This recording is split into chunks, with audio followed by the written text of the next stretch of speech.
ពេលខ្លះអ្នកប្រមឹកក៏មានប្រយោជន៍ដែរតើរងថ្ងៃបានពួកខ្ញុំនឹងអ្នកជីឆ្វាត់ឆ្វែងពេញភូមិមកយប់តភ្លឺធ្វើឲ្យចោលមិនហ៊ានចូលភូមិមកដូចពេលវេលានឹងអីអ្នកស្រុកអ្នកភូមិគេដេកលក់អស់ហើយនៅឡើយតែមកក្រុមនឹងដែលព្រមដេកព្រមពួនចង់ណាដេកទៅថ្ងៃនេះពួកខ្ញុំសុំចេញលួចចេញប្លន់ហើយអាលួចប្លន់នឹងក៏មិនមែនទៅលួចមាសលួចពេជ្រដូចគេណាពួកខ្ញុំលួចតែមន់ទាហើយនឹងត្រីនឹងទេហើយលួចនឹងក៏លួចតែម៉ែខ្លួនឯងដែរអត់ហ៊ានលួចអ្នកផ្សេងទេណាខ្លាចគុកដែរហ្នឹងសំខាន់មុនចេញទៅខ្ចប់គ្រឿងខ្ចប់ចានខ្ចប់ឆ្នាំងយកទៅហ្មងលួចហើយស្លស៊ីនៅកន្លែងហ្នឹងហើយមិនបាច់ទៅណាឆ្ងាយនេះគឺពិតជាកំពូលចោលដល់សែនប្រហើនថ្លើមធំមែនក្រោយពីយើងបានរៀបចំគ្រឿងក្រើចានឆ្នាំងរបស់យើងរួចរាល់ហើយអញ្ចឹងយើងចាប់ផ្ដើមចេញដំណើរទៅនឹងទាំងមេឃអលឹមទៀតណានិយាយវាថាតស៊ូសាហាវក្រុមហ្នឹងខ្លះកាន់ធុងតកកខ្លះកាន់ចានឆ្នាំងហើយខ្លះទៀតកាន់ឆាត់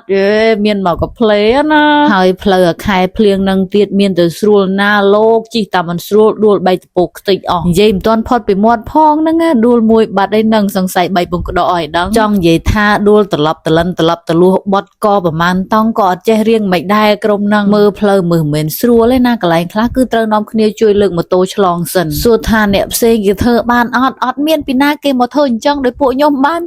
តែពួកនេះគឺវាសាហាវប្រិយផ្សាយខ្លាំងណាស់និយាយពីថាចំណាប់រឿងអត់ប្រយោជន៍ឥឡូវគឺយើងបានដល់ទីតាំងដែលយើងបានកំណត់ហើយអ្នកលួចត្រីក៏ទៅលួចទៅអានេះអ្នករៀបចំកន្លែងចាំរឿងចឹងនិយាយពីថាស្រស់ដៃគ្នានោះថ្ងៃហ្នឹងអត់សូវមានត្រីលួចបានតែប៉ុណ្្នឹងឯងបរត់ដងបានច្រើនជាងហ្នឹងតែប៉ុណ្ណឹងបានមកសឡដែរតើទាំងក្តាមទាំងអីកពឹសអីហ្នឹងទៅមួយចានល្មមណែឃើញអីគេជួយគ្នាលាងត្រីលាងអីនិយាយទៅស្រស់ដៃគ្នាណាពួកហ្នឹងមានតែខ្ញុំទេដែលមិនដែលធ្វើអីដោយសារតែខ្ញុំខ្ជិលហើយពួកវាកុំឲ្យធ្វើដែរព្រោះអីយើងគឺជានារីទុនខ្សោយទុកឲ្យគេអ្នកធ្វើយើងញ៉ាំវិញខ្ញុំគេឲ្យទុកកម្លាំងសម្រាប់ជេរតែពួកណាភ្លឺបានហើយមិនបាច់ធ្វើអីផ្សេងទេហើយមើលមកមើល10កន្លះហើយសមអត់វេលានឹងដែលមកអង្គុយបកក្តាមលាងត្រីអីហ្នឹងបើនៅទីក្រុងម៉ោងប៉ុណ្ណឹងវាដូចមិនសូវអីទេតែនៅស្រុកស្រែអ្នកភូមិហ្នឹងគេដេកត្រឹមម៉ោង7ត្រីក្តាមអីម្ហូបហ្នឹងបើសិនជាគេចង់ធ្វើញ៉ាំគេធ្វើពីម៉ោង3ម៉ោង4ល្ងាចយកមិនមែនមកធ្វើម៉ោង10កន្លះយប់អញ្ចឹងទេហើយខ្ញុំនឹងស្អីដែរមិនដឹងជាសាច់ការស្អីតែចិត្តតាគេហៅទៅណាក៏តាមគេតាប្រួចវាដូចជាពេ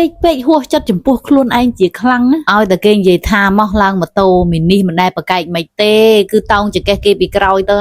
ហើយនោះអ្នកដើររួមអមដើម្បីយកមកឲ្យចុងភៅយើងស្លមកជូរហើយនេះចុងភៅពិសេសភ្លុះឲ្យធ្វើមុខអីអញ្ចឹងដូចភ័យខ្លាច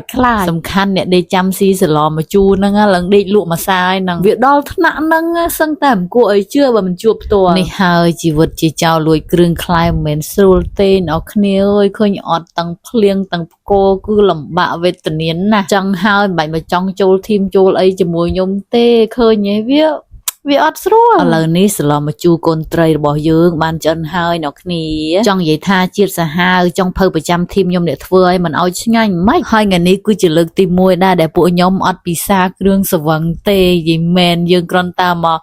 លួចត្រីដើម្បីស្លញ៉ាំជាមួយបាយព្រោះអីបើក្រៅពីផឹកក៏មានតែរឿងលួចនឹងឯងដែលពួកខ្ញុំបានជួបជុំគ្នាបើថាឲ្យជួបជុំបែបធម្មតាមិនអាចទេគ្មានផ្លូវគ្មានសង្ឃឹមគុំសម័យហើយបន្ទាប់ពីញ៉ាំរួចក៏នាំគ្នាខ្ចប់ចានខ្ចប់ឆ្នាំងដើម្បីត្រឡប់ទៅផ្ទះវិញនិយាយទៅប៉ុណ្ណឹងឯងវីដេអូហ្នឹងគឺអត់មានអីទេចាចប់បាយ